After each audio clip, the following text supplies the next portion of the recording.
Alors, comment avoir plus d'amis? Pourquoi il y a certaines personnes aujourd'hui qui ont l'impression de ne pas avoir assez d'amis? Ah oui, alors ça, c'est une question qui revient souvent. J'ai souvent des clientes, enfin régulièrement, qui disent: «Ouais, mais moi, dans ma vie, en plus, des problématiques professionnelles, hein, pour lesquelles elles viennent au départ, après forcément, on creuse un peu et puis il y a aussi d'autres problèmes dans la vie perso» et cette thématique de l'amitié, elle revient souvent en pensant que, bah, ouais, en fait, j'ai pas beaucoup d'amis et là, vraiment, ça m'a interpellée parce que moi, pendant 10 ans, quand j'ai eu mes gros problèmes de santé, de vertige, de cervicale, et cetera, de mes 15 ans à 25 ans, j'étais très isolée, hein. J'étais à la maison, enfin, chez mes parents. J'ai fait le lycée par correspondance. Donc, j'ai vraiment eu cette problématique aussi d'avoir le sentiment de ne pas avoir assez d'amis.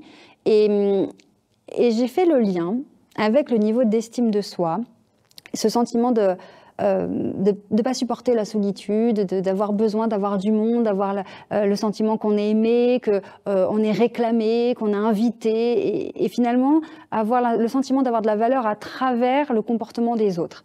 Et ça, c'est vraiment important de comprendre qu'on n'a pas besoin d'avoir beaucoup d'amis. Si on a 1 ou 2 amis à l'âge adulte, c'est déjà une vraie chance, un vrai trésor. Parce que l'amitié, c'est une relation et ça aussi, c'est important de comprendre que la qualité de nos relations va influencer la qualité de notre vie. Il vaut mieux avoir 1 ou 2 amis où on a une relation bienveillante, pleine de respect, de soutien, etc., d'épanouissement, et se sentir bien, plutôt que d'avoir plein d'amis qui vont nous faire des sales coups, qui vont nous poser des lapins, qui vont pas nous respecter, et finalement, toute cette ambiance, on peut même qualifier de toxique, hein. On a l'impression qu'il y a du monde, en fait, il n'y a rien. Finalement, on a l'impression qu'on n'a pas de valeur. Donc là, c'est vraiment important de comprendre qu'une fois de plus, l'amitié, c'est quelque chose qu'on doit gérer soi-même et non pas espérer avoir des amis, espérer qu'on nous accepte, espérer qu'on nous aime. C'est non, décider consciemment à qui je vais donner mon amitié, à qui je vais donner mon temps, mon énergie, mon argent, avec qui je vais m'investir. Alors, si on réalise que notre entourage, n'est pas bénéfique pour nous et qu'on doit changer, d'entourage, la difficulté ici, c'est qu'à l'âge adulte, c'est d'autant plus difficile de se faire de nouveaux amis, de faire de nouvelles relations, parce que quand on est enfant, c'est assez simple, il y a l'école. Toi, qu'est-ce que tu conseillerais pour se créer de nouvelles, bonnes relations, des relations saines? Alors, il y a plusieurs choses. La première chose, c'est d'avoir conscience clairement que c'est pas en restant à la maison qu'on va se faire de nouveaux amis. Voilà, il faut déclencher des opportunités. Donc, de manière très simple, est-ce qu'on va tester un nouveau sport, une nouvelle activité, des loisirs créatifs? On peut aussi aller sur des plateformes comme Meetup, par exemple, où c'est des personnes qui veulent découvrir une ville ou qui veulent faire des connaissances, ou les soirées réseautage, le business. C'est vraiment se donner l'opportunité de rencontrer des gens et de ne pas se juger pour ça.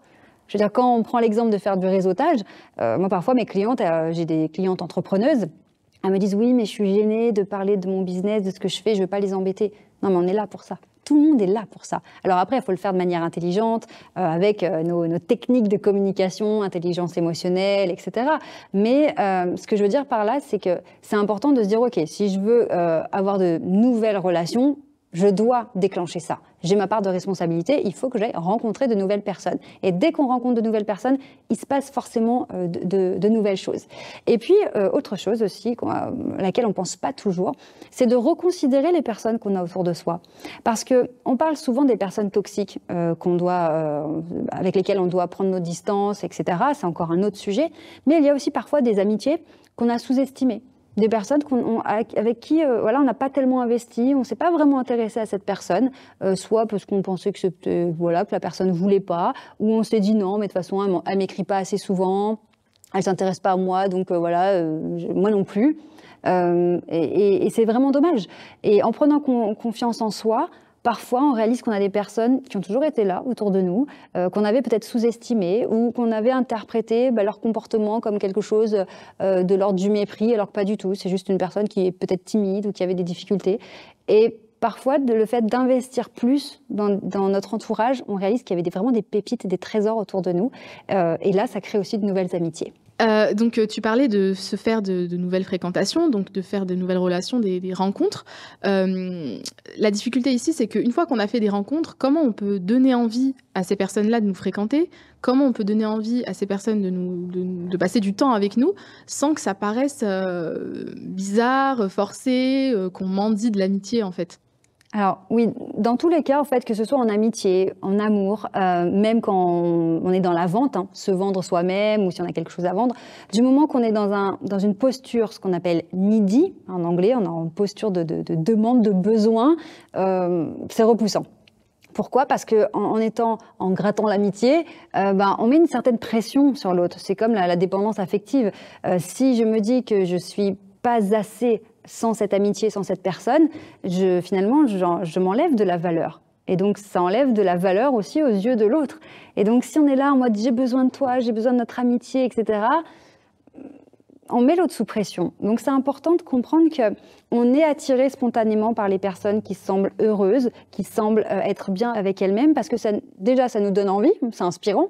On dit attends, mais elle a l'air trop bien dans ses baskets, il lui arrive toujours des trucs positifs, moi aussi. Donc on est attiré. Et à l'inverse, on va être repoussé par des personnes qui vont mal ou qui sont tout le temps en train de se plaindre, qui mettent une mauvaise ambiance, forcément.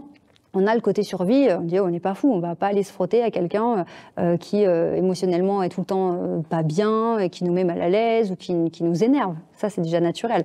Mais vraiment, il y a ce côté, plus on est autonome, je reviens encore à ça, plus on est bien dans nos baskets, plus on s'aime soi-même, moins on a besoin des autres, plus les autres vont venir vers nous. Donc c'est vraiment cette idée de se dire l'amitié, les relations doivent être un bonus. Ça doit en aucun cas être quelque chose qui vient combler un vide intérieur. C'est en plus, c'est du soutien en plus, c'est de la joie en plus. Ça ne doit pas être quelque chose qui soit de l'ordre de la contrainte.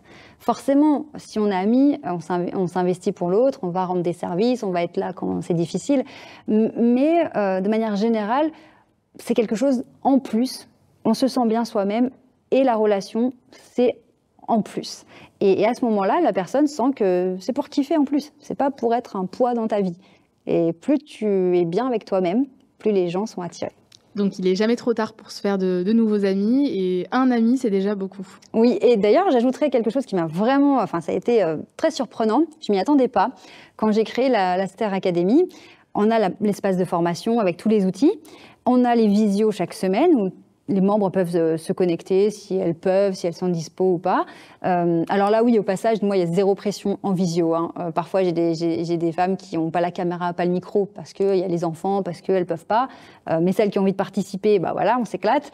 Et on a le groupe WhatsApp.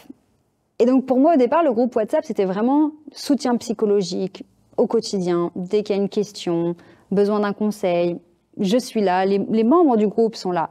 Et forcément, je m'y attendais pas, mais il y a vraiment eu cette force du groupe qui s'est mise en place, avec du soutien, avec des félicitations. Quand il y a une personne qui dit voilà, il s'est passé ceci, cela, ouais, bravo, c'est génial. Ou voilà, je prépare un rendez-vous, j'ai un peu peur, t'inquiète, tu vas y arriver. Et il y a même des amitiés qui se sont créées. Et donc des membres de la Star Academy qui se sont rencontrés dans la vraie vie, qui sont devenus amis. Et moi-même, avec des clientes, des anciennes clientes, c'est des relations qui sont très fortes. Donc, vraiment, se faire des amis, déjà, il faut enlever la pression. Il faut déjà être bien avec soi-même. Une fois qu'on est bien avec soi-même, on attire potentiellement des gens. Il faut se donner l'opportunité de rencontrer de nouvelles personnes. Donc, il faut y aller, sortir de sa zone de confort, aller découvrir de nouvelles choses, vivre de nouvelles choses et être ouverte parce que les nouvelles relations, ça peut arriver partout. Et c'est génial du coup parce que c'est vraiment des personnes qui ont les mêmes objectifs que nous au final.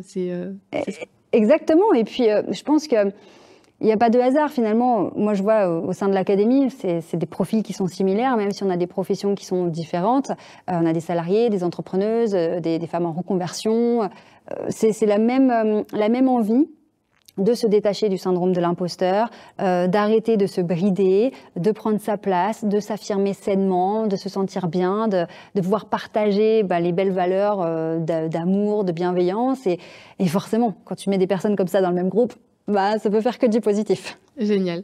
Alors, je te remercie pour tes conseils. Merci Charline.